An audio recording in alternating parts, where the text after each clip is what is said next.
Boa tarde, meus queridos amigos e irmãos. Vamos juntos aí para mais um vídeo, para mais uma reflexão. Essa série de vídeos aí que nós denominamos como Produzindo e Semeando na Quarentena. Para você que ainda não acessou, para você que ainda não assistiu a nenhum desses vídeos, eu quero dizer que você pode entrar no meu perfil aqui no Facebook. Eu tenho sempre esse cuidado, queridos, de todas as vezes que eu vou postar esses vídeos, eu vou lá nas configurações de privacidade e tenho sempre postado como públicos. Dessa forma você pode entrar, pode assistir, você pode compartilhar com outras pessoas, você pode enviar o link para outra pessoa e essa pessoa pode acessar tranquilamente. Enfim, queridos, tá muito acessível e eu queria que você assistisse esses vídeos gravados com muito carinho e principalmente que o Espírito Santo possa falar ao seu coração. E nessa oportunidade, queridos, eu queria compartilhar com você somente um versículo da palavra do Senhor, que se encontra no livro de Eclesiastes. A gente vai estar lendo o capítulo 10 e o versículo 10. Preste bem atenção, porque a Bíblia ela vai dizer assim: se não estiver embotado o ferro e não se afiar o corte, então se devem pôr mais forças, mas a sabedoria é excelente para dirigir. Em algumas traduções, de repente na sua tradução que você está acompanhando aí, ou que você tem estudado, em algumas traduções, queridos, em vez de nós lermos essa expressão, se o ferro estiver embotado, você pode achar se o machado estiver sem corte. Salomão ele vai dizer aqui, queridos, que se o instrumento ele não tiver afiado, ele vai demandar muito mais força. Quando você pega, por exemplo, um facão para podar uma árvore, nós estamos dando exemplos aqui de instrumento de corte assim como o machado. Quando você pega, queridos, um facão para poder podar uma árvore, e você começa a perceber que esse facão não está tão afiado, o que começa a acontecer?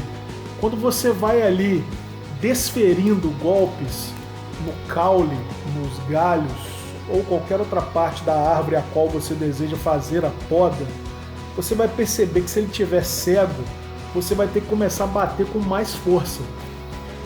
E é evidente, quando você começa a usar mais força, vai trazer mais cansaço para você e não necessariamente, queridos, a sua força vai determinar o seu sucesso. Mas se o instrumento estiver afiado, bem apropriado para essa poda, você vai penetrar mais no seu objetivo, queridos. E na nossa vida é assim. E Salomão, queridos, mais uma vez ele vai nos presentear com um texto maravilhoso, com um ensinamento maravilhoso que nós acabamos de ter agora. No finalzinho desse versículo que a gente leu, ele vai dizer assim: a sabedoria é excelente para dirigir. Eu quero te dizer, querido, que muitas vezes nós estamos aplicando força desnecessária nos nossos objetivos. E uma coisa que a gente jamais pode confundir, queridos, é sabedoria com inteligência.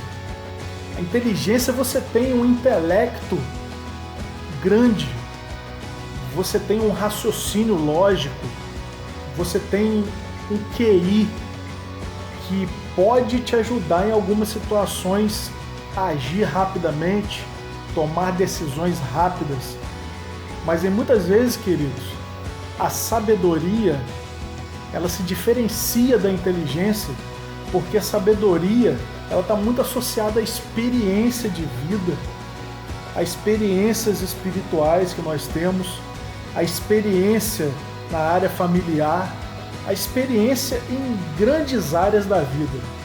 Então a sabedoria, muitos até são inteligentes, porém não são sábios.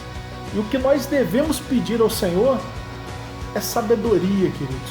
Mas não a sabedoria que brota no nosso interior. Não a sabedoria que o homem pensa ter.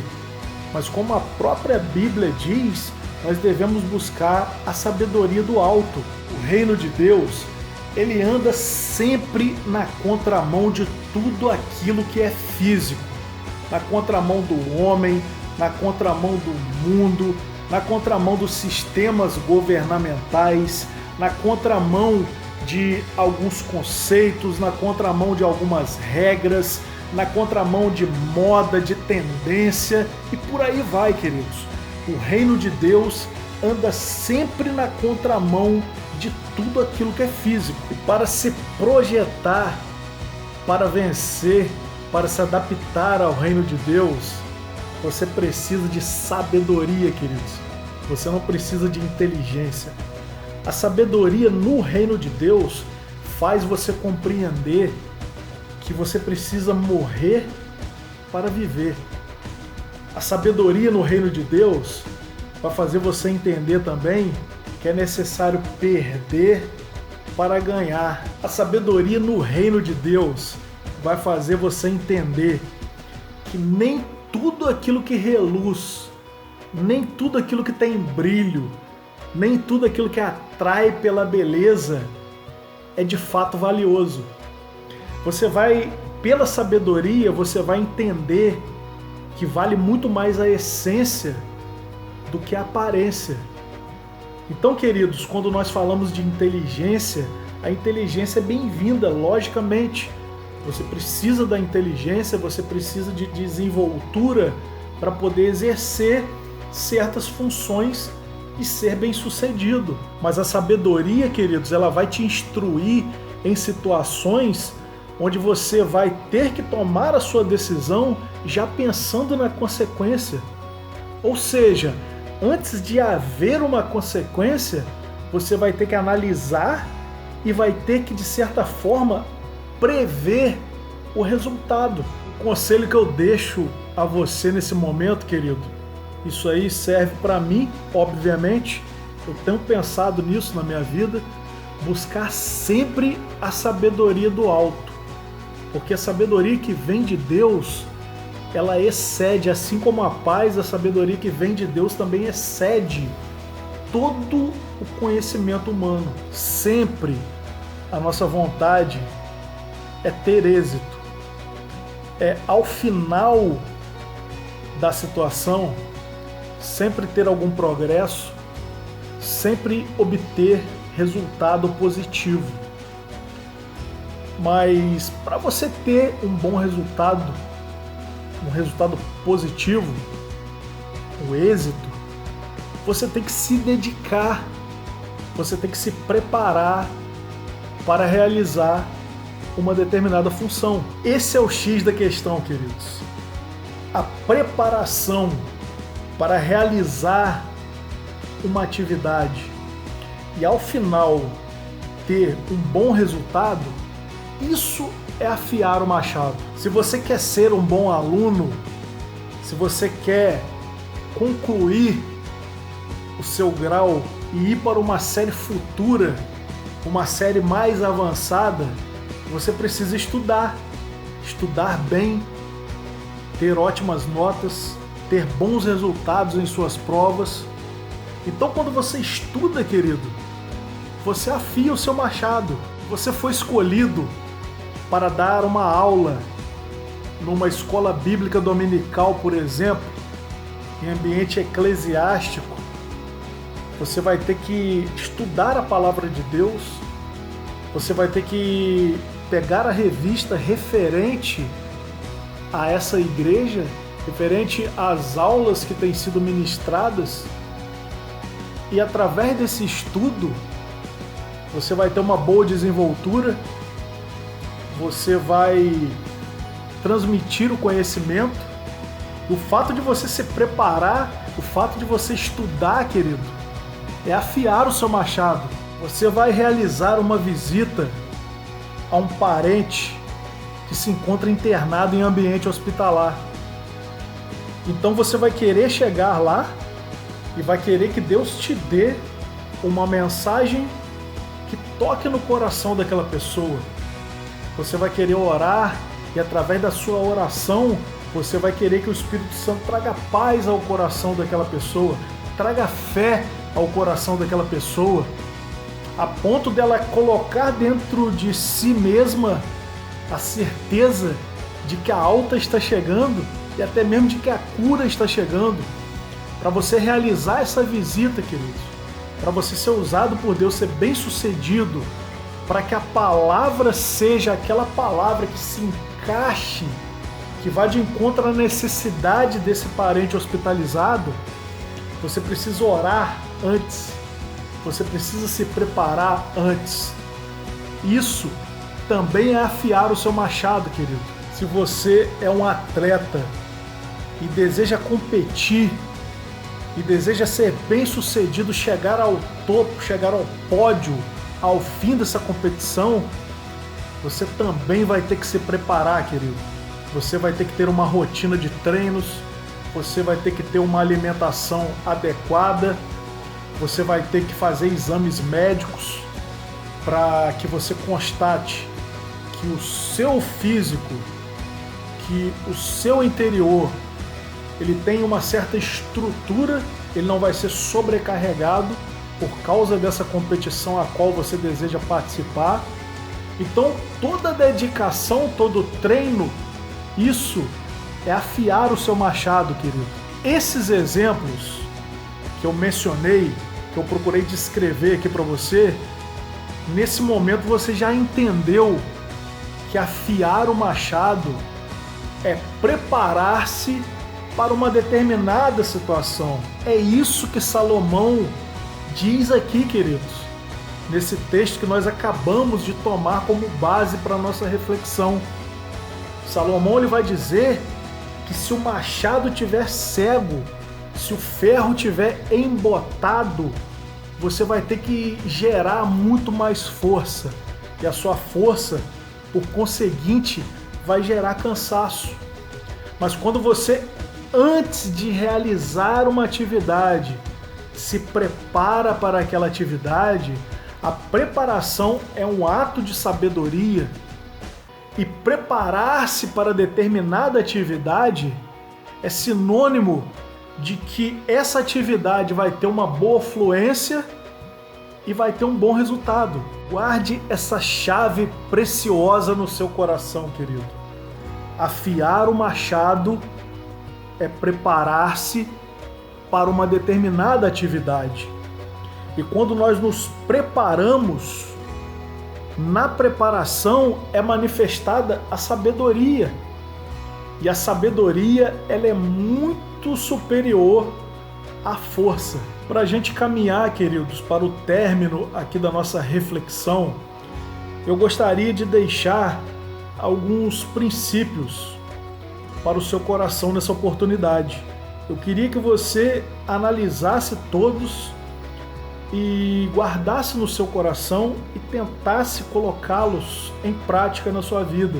A primeira coisa, querido, que eu queria que você guardasse no seu coração é a seguinte: o investimento sempre gera benefícios. Invista em algo, invista em alguém, seja um investidor, querido, porque você investindo, é claro que eu estou falando aqui de investimento com sabedoria, nós acabamos de tratar sobre isso agora. Você tendo um investimento, investindo com sabedoria, você vai colher bons frutos. Isso vai gerar benefícios para você. Outro princípio que eu queria que você guardasse no seu coração diz assim: tudo aquilo que eu supervisiono melhora. E tudo aquilo que eu abandono se deteriora. Quando você está supervisionando, querido, quando você tem uma manutenção diária, quando você está sempre assistindo uma determinada área da sua vida, essa supervisão, essa assistência que você tem doado a essa situação, a esse ponto específico na sua vida, a tendência é trazer uma melhora, a tendência é trazer um desenvolvimento.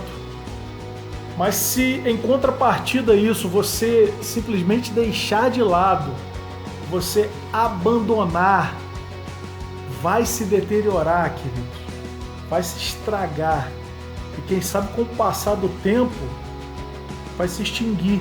Então aprenda a supervisionar todas as coisas, porque a supervisão faz com que isso melhore e o abandono faz com que isso se deteriore na sua vida. Outra coisa, queridos, muito importante que eu queria que você guardasse no seu coração: Deus, Ele deseja nos expandir por dentro. Ele deseja investir em nós por dentro para depois haver uma expansão exterior. A primeira cura, queridos, que nós devemos ter é a cura na nossa alma, é a cura no nosso coração. Quem tem paz, quem está bem consigo mesmo, também está bem com aqueles que estão ao seu redor. Quando o sol se pôr, quando você buscar o seu descanso diário, quando você for agradecer a Deus por mais um dia, agradeça a Deus por tudo que você viveu durante esse dia. Mas antes de tudo, querido, antes de agradecer a Deus, antes de louvar ao Senhor por todos os livramentos, por todas as bênçãos que você recebeu durante o dia, prepare-se para pedir a Deus que perdoe as suas falhas. Eu tenho essa prática na minha vida, queridos. Senhor, me perdoa por tudo aquilo que eu fiz nesse dia que aborreceu o teu coração. Deus, Ele é absolutamente poderoso para curar o nosso coração, para curar a nossa alma, para nos perdoar de todo pecado, de toda falha humana. Basta que em nossa vida haja arrependimento genuíno. Se houver arrependimento genuíno, queridos, a palavra de Deus diz que Deus, Ele é poderoso para nos perdoar de todos os pecados. Guarde essa reflexão no seu coração. Você precisa, eu preciso, nós precisamos, queridos, afiarmos o nosso machado. Nós precisamos nos preparar para qualquer atividade, porque a preparação gera sabedoria, e a sabedoria, ela demanda muito menos força, muito menos fadiga na nossa vida, queridos. E o investimento, como nós citamos aqui como princípio, o investimento gera benefícios. O investimento na vida espiritual gera crescimento espiritual. Progrida, querido. Afie o seu machado. Persista no caminho do Senhor. Eu desejo plenamente, eu desejo fortemente nessa hora que Deus, Ele continue abençoando a sua vida. E nós vamos estar juntos. Se houver essa permissão no coração de Deus, nós vamos estar juntos para refletirmos um pouco mais da palavra do Senhor. Essa foi mais uma reflexão dentro da nossa série Produzindo e Semeando na Quarentena. Que Deus te abençoe muito, querido. Que Deus visite a sua vida. Que Deus visite a sua mente. Que Deus visite a sua alma e o seu coração nessa hora. Te traga cura. Nos traga cura. E te traga paz. Nos traga paz nessa hora. Em nome do Senhor Jesus. Amém, queridos.